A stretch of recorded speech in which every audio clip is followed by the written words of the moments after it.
Praise God. Opportunity mga musta. Quiet lang po kayo, atin-atin lang to.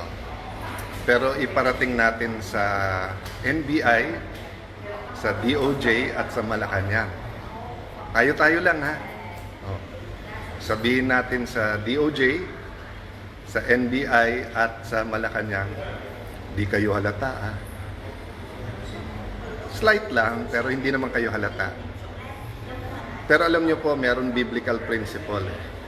Kung anong ating itatanim, yan ang ating aanihin. At sabi parati ng ating mga kababayan ay sana all.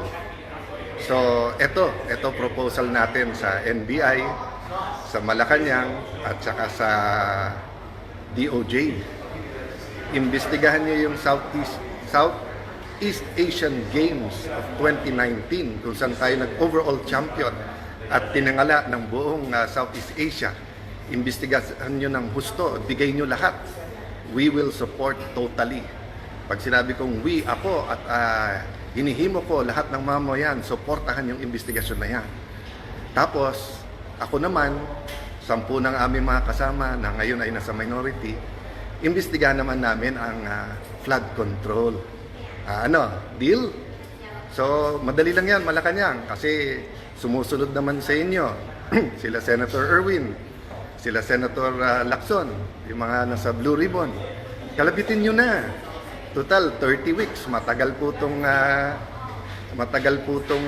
impeachment. At sabi nga, wag panay technicalities. Lalo po ang Blue Ribbon Committee, wala masyadong technicalities doon.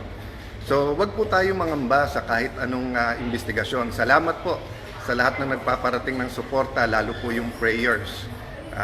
Pagkatapos sabihin na incidental lang dahil yung building biglang pinawalang sala na ang mga kakampi nila.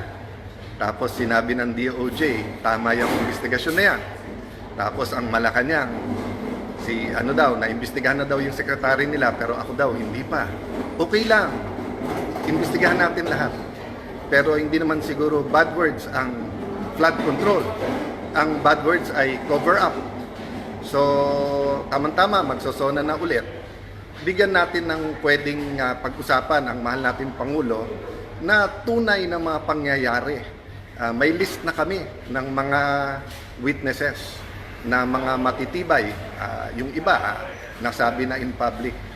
So, supportan natin lahat. All-out investigation, katotohanan, para magbago na yung ating bayan. God bless you all.